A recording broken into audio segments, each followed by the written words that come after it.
Ini sudah urusan negara melawan kekuatan yang ingin menghancurkan republik. Jadi jangan sampai permainan satu dua orang yang kami sebut sebagai bandar politik ini mengacaukan seluruh konstruksi demokrasi dan negara kita. Coba dilihat di medsos, Presiden Jokowi itu PKI. Maafin seperti itu. PKI itu dibubarkan tahun 65, 1965, 1966 dibubarkan, udah bubar. Lahir saya itu tahun 61. Mau saya tabok orangnya di mana ada cari betul.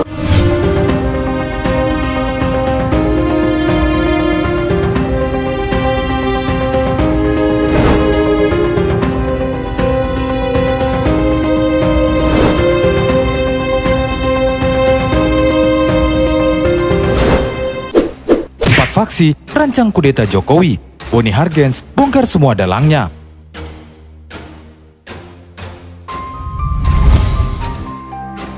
Direktur Eksekutif Lembaga Pemilih Indonesia atau LPI, yaitu Boni Hargens mengaku sudah mengantongi nama para tokoh oposisi yang ingin merancang kudeta terhadap pemerintah yang sah di tengah pandemi COVID-19. Kelompok ini katanya ingin memakai sejumlah isu sebagai materi provokasi dan propaganda politik, di antaranya isu komunisme dan isu rasisme Papua, menyusul gejolak akibat kematian warga kulit hitam di Minneapolis, Amerika Serikat. Kepada wartawan Kamis kemarin, Boni Hargens mengatakan isu lain yang mereka gunakan adalah potensi krisis ekonomi sebagai dampak inevitable dari pandemi COVID-19. Kelompok ini juga membongkar kembali diskursus soal Pancasila sebagai ideologi negara.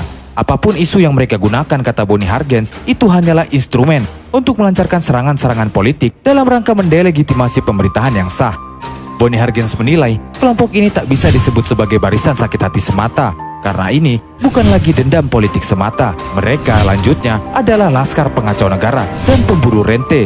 Boni Hargens kemudian membongkar 4 faksi yang diduga kuat ingin merancang kudeta. Yang pertama, kelompok politik yang ingin memenangkan pemilihan presiden di tahun 2024. Yang kedua, kelompok bisnis hitam yang menderita kerugian karena kebijakan yang benar selama pemerintahan Joko Widodo. Dan yang ketiga, ormas keagamaan yang terlarang seperti HTI yang jelas-jelas ingin mendirikan negara syariah. Dan yang terakhir, barisan oportunis yang haus kekuasaan dan uang, jelasnya.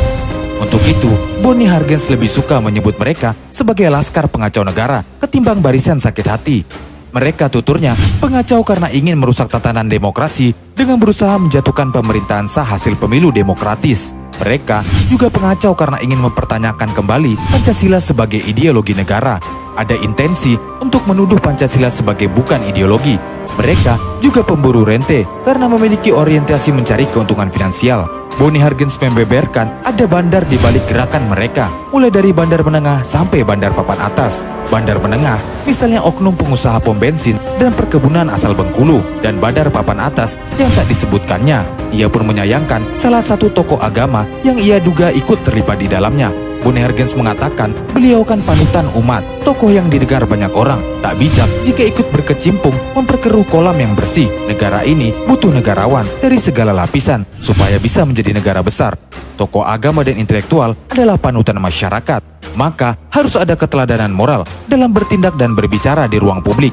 Boni Hargens juga menyebut sosok lainnya yang menjadi begitu galak setelah tidak menjadi komisaris di salah satu BUMN. Boni Hargens menuturkan kan jadinya ada kesan tidak baik, seolah-olah ada vested interest di balik kritisisme beliau terhadap pemerintah.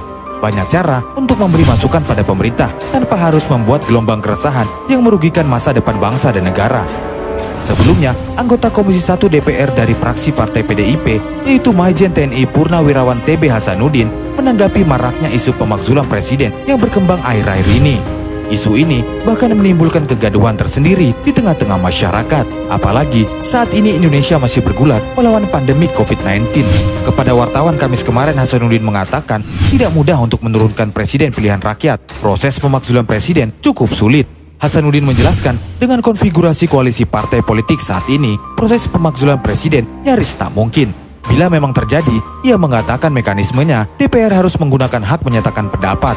Untuk menyatakan pendapat atas kebijakan pemerintah atau mengenai kejadian luar biasa yang terjadi di dalam atau di luar negeri.